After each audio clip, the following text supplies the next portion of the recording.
Во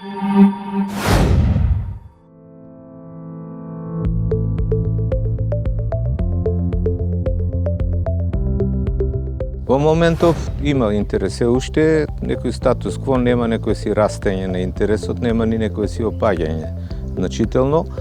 Тоа може да се смета како некоја добра ситуација, бидејќи се неколку аспекти може да допринесе за тоа. Првото е што се јавија многу нови фирми кои што почнаа да се занимаваат со оваа проблематика, нарочно со увоз на фотоволтаични елементи, ставајќи ги инверторите и фотоволтаичните панели, имајќи во предвид дека голем дел од фирмите се уште имаат интерес и очекуваа енормно зголемување на побарувачката нарочно ова лето, но тоа не се случи така како што очекувавме сите, да речем ние.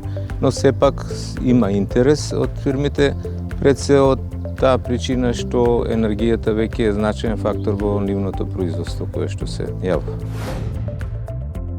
200 киловат часови електрична енергија, тоа значи на 1 час производство.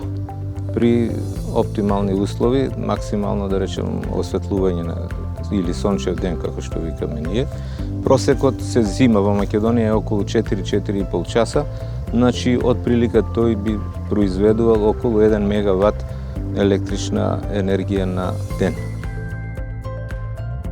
Во случај на било каква енергетска криза, да речеме оваа компанија ќе биде 100% независна со поглед на електрична енергија. Ќе нема прекини на електричната енергија, ќе нема удел електричната енергија во цената на производот што ќе го произведуваат, така да од сите аспекти економични, а дури и профитот ќе му се зголеми од продажба на вишокот електрична енергија на слободниот пазар.